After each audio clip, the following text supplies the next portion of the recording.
Experiment 15, Chemical Equilibrium and LeChatelier's Principle.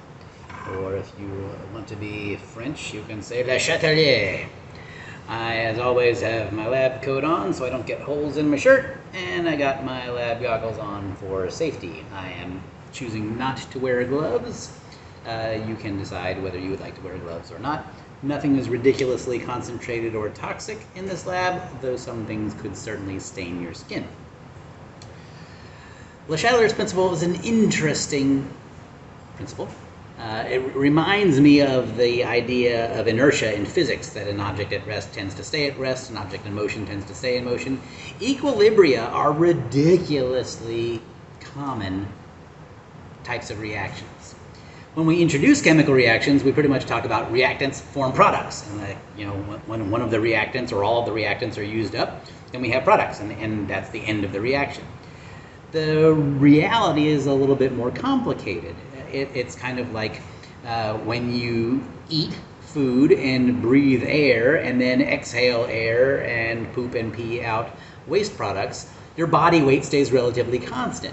It's not the same particles that are making up your body all the time, but roughly the same amount of particles are in your body at any given time. A lot of reactions are like that. They don't start and then finish. They keep going and keep going and keep going. You have some reactants and you have some products when you're finished, quote, finished. In that type of situation, when you have a reaction that is going in both directions, reactants are forming products and products are forming reactants, if you perturb your equilibrium, the equilibrium will adjust to compensate. As a rule, if you add more reactants, you're going to produce more products. If you remove products, you're going to produce more products. Conversely, if you added more products, you would produce more reactant. If you removed a reactant, you would produce more reactants.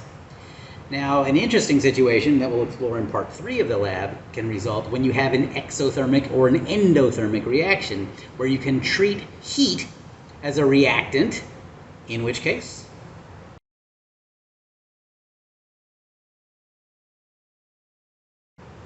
yes, heat is a reactant in an endothermic reaction, and heat is a product in the other case, which is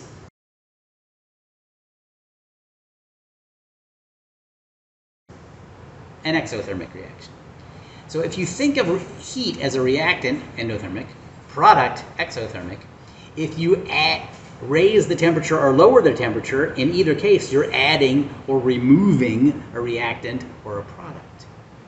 And you can get the same kind of shift that we already discussed. If you remove a reactant, you're going to shift left, producing more reactants. If you remove product, you're going to shift right and produce more products. If you add a reactant, you're going to shift right and produce more products. If you add product, you're going to shift left and produce more reactants. So it doesn't matter whether it's an actual reactant or product or heat as a reactant or product. Your equilibrium, where you have some reactants and some products present and the reaction is going both ways, it hasn't that it's stopped, it's not stopped, the reaction is going both ways, then you can see this shift if you have something, say for example, that changes color. So, in part 1, the reaction of iron 3 and thiocyanate, we're going to place 50 milliliters of deionized water into a 100 milliliter beaker or a 150 milliliter beaker. I'm just going to rough eyeball it because it doesn't have to be exact, and I'm only going to add 40-ish, 50-ish milliliters of water into my 100 milliliter beaker. I'm going to add 10 drops of my iron nitrate, iron 3 nitrate solution. Ferric nitrate, old school name, iron 3 nitrate, 0.1 molar solution. 0.1 moles of iron nitrate per liter of solution. Adding 10 drops into my beaker. Cap up, as always. Nice, clean, new pipette. And we'll go 1, 2, 3, 4, 5, 6, 7, 8, 9, and 10. Since my pipette was clean, I will put it back, but we should, generally speaking, not put reactants back into their original containers.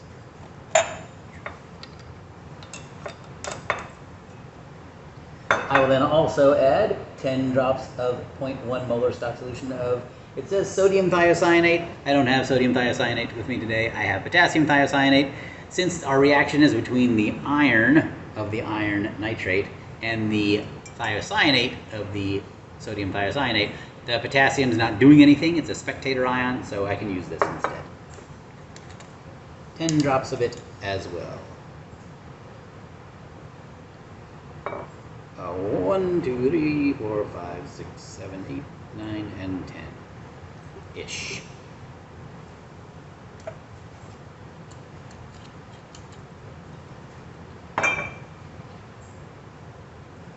Swirl the mixture. Look at that, we got a little bit of a color change. From our original, we started slightly orangey brown, clear and colorless, and when we mix them together, we have this slightly darker orange than where we started. This is our reference solution. So I'm going to take some of it, and I'm going to put 10 drops of the reference solution into each test tube labeled A, B, C, and D. I have 4 test tubes here labeled A, B, C, D. I have my solution. It's a nice new pipette in it. And I'll put 10 drops of the reference solution into each test tube. 1, 2, 3, 4, 5, 6, 7, 8, 9, 10. Should be enough for us to see.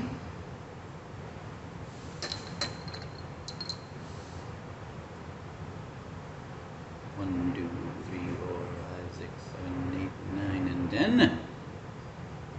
Test tube B.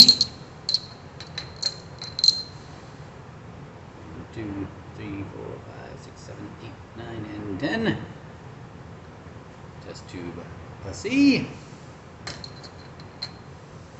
One more. 1, 2, 3, 4, 5, 6, 7, 8, 9, and 10. Test tube D. Test tube A is our reference. We're comparing our colors from test tube A and B and C and D as we add different things. Remember, in each of these, we have just what we started with here.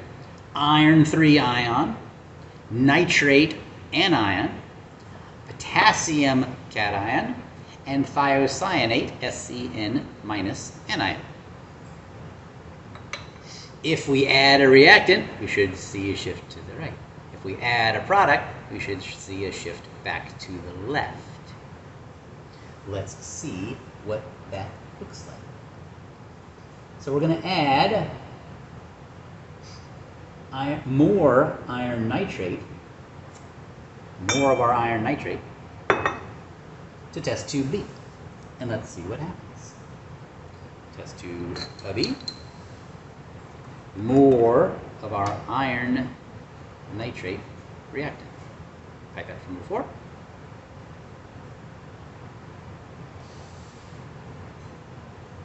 One, 2, 3, 4, and 5.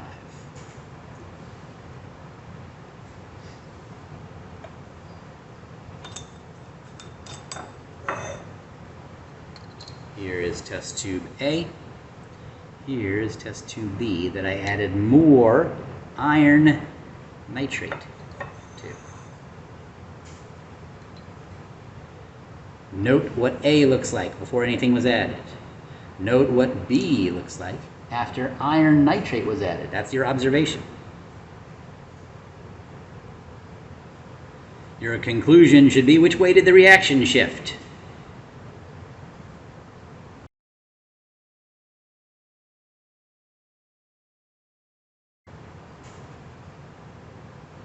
All right. In test to step number 6. Oh, sorry, that was step number 6. Step number 7, we're going to add the sodium or in this case, potassium thiocyanate. We're going to add the other reactant to test tube C. Here we go. More.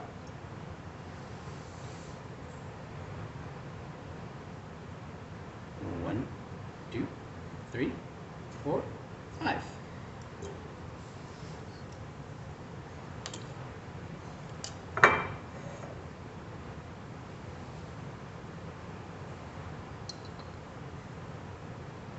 Test tube A,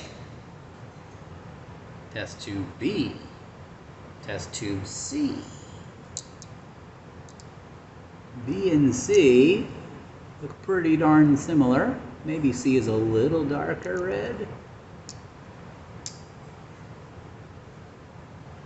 But certainly compared to test tube A, yellowish, test tube C, is more reddish orange. Step number 8.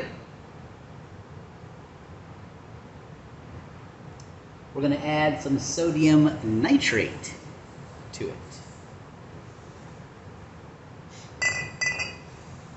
Sodium nitrate, also 0.1 molar. So we have roughly the same concentrations each time of our reactants or products. Now if I add potassium thiocyanate and iron 3 nitrate,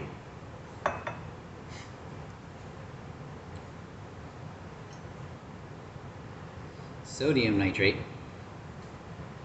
we'll have to just pretend that this is potassium nitrate, is one of our products.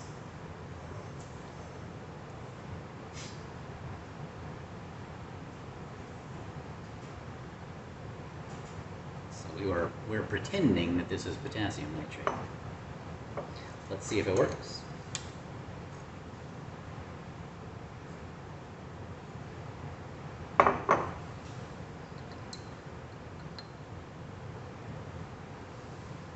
Five drops. 1, 2, 3, 4, and 5.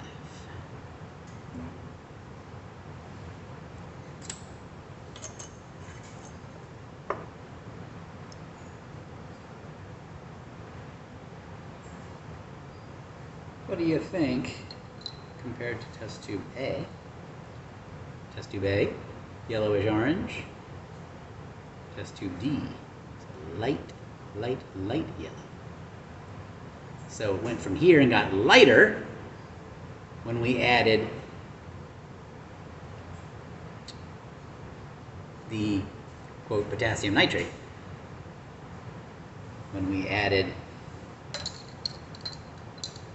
either of our two reactants, it got darker. Test tube A, test tubes B and C.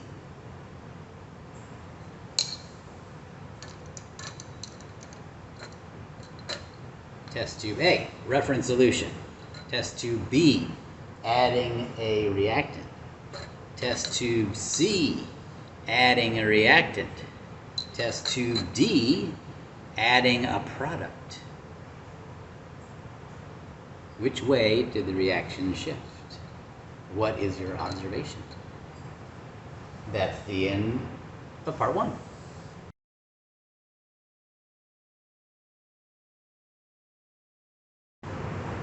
The part 2 equilibrium reaction uses a reaction that involves complex ion chemistry. Now, I didn't learn complex ion chemistry until at least my senior year, if not graduate school. So the exact chemistry involved isn't what's important. What is important is that blue copper 2 sulfate ions change color in the presence of ammonia. And so we'll see what happens when copper 2 and ammonia get mixed.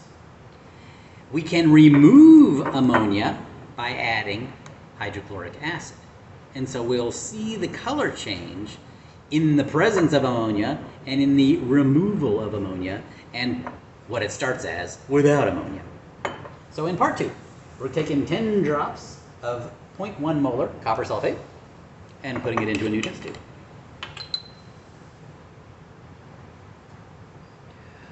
Oh, 1, 2, 3, 4, 5, 6, 7, 8, 9, 10 or so.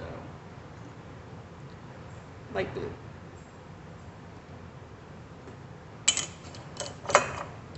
We will then add until we get from this sort of lightish blue to a deep, deep royal blue. New pipette. We'll record the number of drops just so that we have some data on our data sheet. Here we go. So 1 drop, it got darker, but it's still not, I would say, not royal blue. 2 drops, 3 drops, 4 drops. It's looking a little cloudy now because of some complex ion chemistry that's occurring. 5 drops, 6 drops. Oop, it's getting a little darker. 7 drops. Starting to see the dark, dark royal blue. 8 drops, 9 drops, 10 drops. Oh, that's a nice royal blue. 1 more for good measure. 11 drops. 1 more. 12 drops. Really nice royal blue. Okay?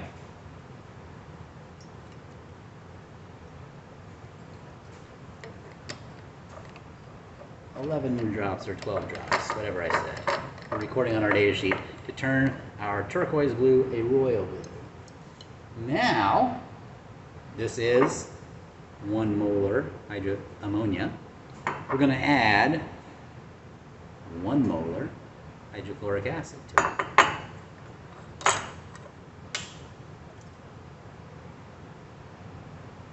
Same concentration.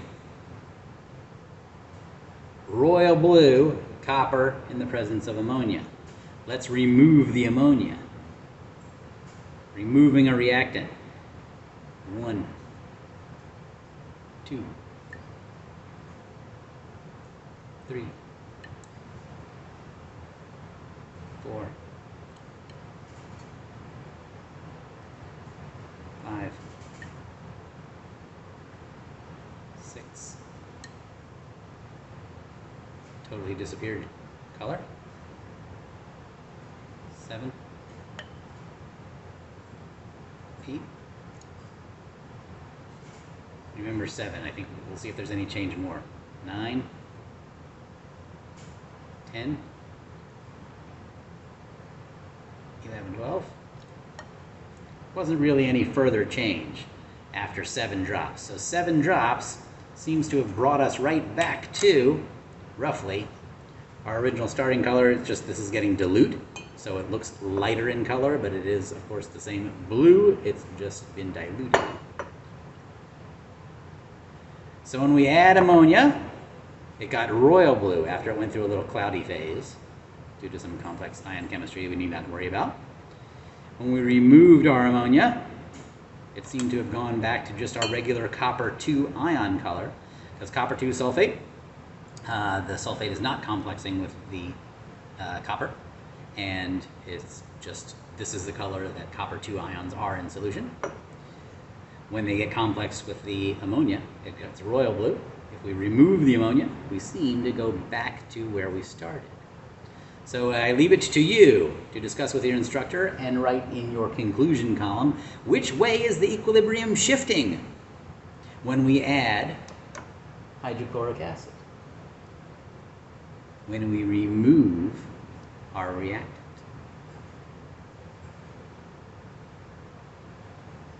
I'll let you see it again. When you add ammonia to the copper, light blue copper ion, it turns first cloudy and then a royal blue. When we remove that ammonia, kind of giving away the answer, But when we remove that ammonia by adding acid, we can swirl it as I add it, go back through our cloudy to our light blue.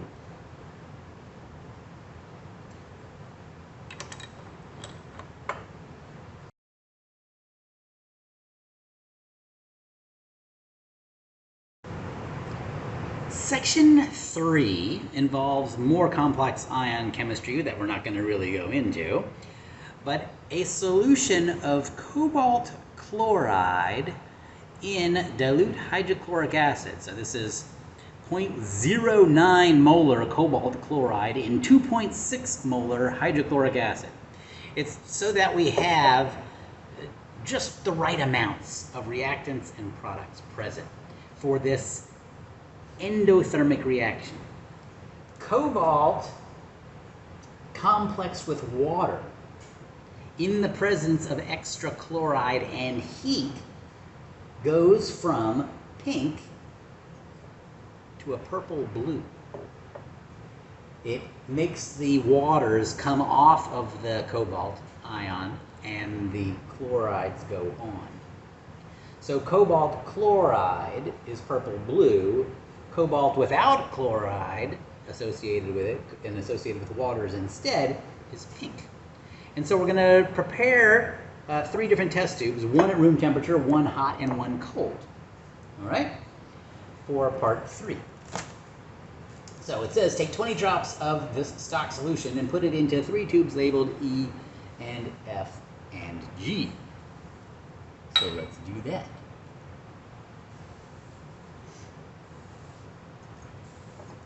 Drops or so, roughly a milliliter. So we'll do a squirt into E, a squirt into F, and a squirt into G.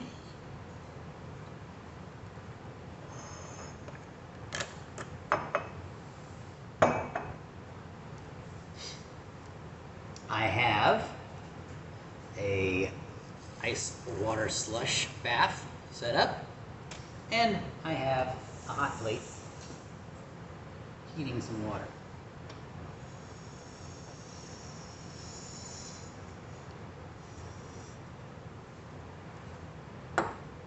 And it says to observe and record the initial color of all 3 test tubes. And there you go. They're all this light pink color.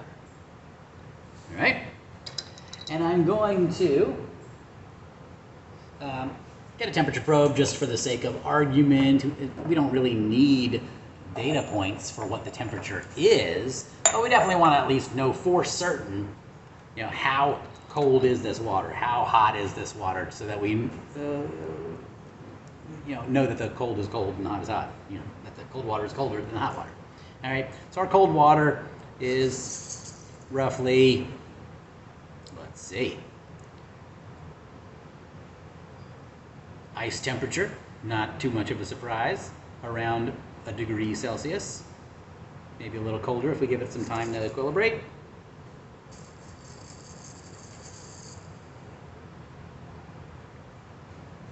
I didn't put any salt in there, so we shouldn't go below 0. All right, so our ice water bath is definitely icy, just a hair above freezing. Our hot water, on the other hand, says to go for 90 degrees. It's not going to really matter too much. If we're over that, we don't want to be too much under that, but we do have a huge difference in temperature. We're only at 50 degrees so far, so maybe I will crank my hot plate up a little more until we can get it a little bit hotter. Again, making sure that I don't melt my cord onto the hot plate. Reference tube.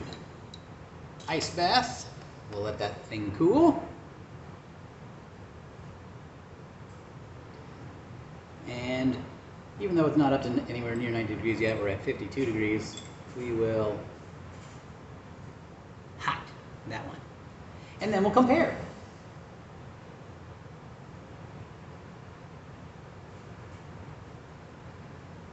We could put our temperature probe directly into our test tubes, but as long as we give them time to equilibrate, we can be confident that our reference is definitely hotter than our ice, and our hot water is definitely hotter than our room temperature, which in turn, of course, was hotter than our ice.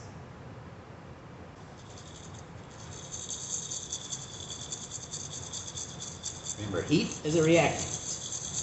So if I remove a reactant, if I lower the temperature, removing heat, looking at the reaction on page 121,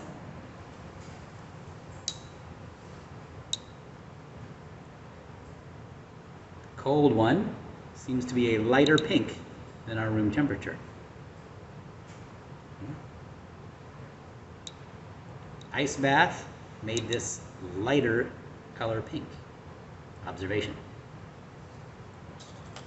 Our hot water is currently at 60 degrees. I need to wait for it to warm a little more. Let's see if we can see anything even at 60 degrees. Careful not to burn myself. Our hot one seems to be a bit darker than our room temperature one, but we'll leave it in there a little longer. You will get to enjoy the time lapse. I will have to sit here and wait for my water to increase in temperature. So our water is up to 98, 99 degrees, plenty hot. Room temperature.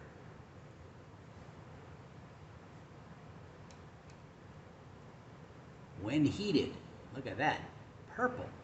When heat is added, when the reactant is added, we shift to the copper with no waters attached but chlorides instead, and it's purple, as opposed to the ice, here we go, put it in order, which is a lighter pink than the room temperature.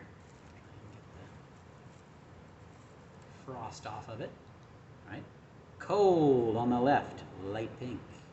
Room temperature in the middle, sort of an orangey pink. Purple when heated. Heat is a reactant in this reaction, going from copper with water associated with it to copper with chlorides associated with it. Purple. That's the end of experiment 15, LeChatelier's principle. Not like the physics, an object at rest tends to stay at rest, but instead an equilibrium, forward reaction happening at the same time as a reverse reaction happening. An equilibrium when stressed will shift so as to minimize the stress. Add a reactant, remove a product, shift right. Remove a reactant, add a product, shift left. Even if that reactant or product is heat, it still works.